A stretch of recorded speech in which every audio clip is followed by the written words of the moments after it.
मालाडमध्ये भाजप आणि काँग्रेस कार्यकर्ते आमने सामने।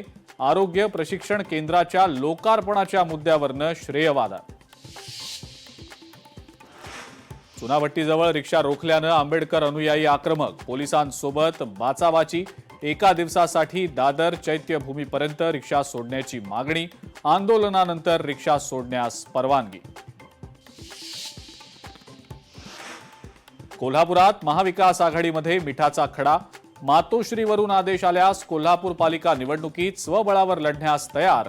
ठाकरेंच्या शिवसेनेचा इशारा। पुण्यामध्ये लाचलुचपत प्रतिबंधक विभागाची मोठी कारवाई। 8 कोटी रुपये लाच मागणाऱ्या दोघांना रंगेहात अटक।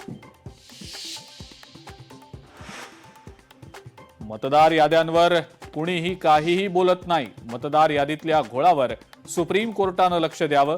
उद्धव ठाकरेंचं वक्तव्य। हापूस आंब्यावर आता गुजरातचा दावा। वलसाड हापूस म्हणून भौगोलिक मानांकनाची मागणी। कोकणवासियांचा कडाडून विरोध। इतर पक्षही देवाभाऊच चालवतात। मंत्री मंगलप्रभात लोढांचं वक्तव्य चर्चेत। उद्योगपती अनिल अंबानींच्या मागे ईडीचा ससेमिरा कायम। अनिल अंबानींच्या रिलायन्सवर ईडीची कारवाई। 1120 कोटींची मालमत्ता जप्त।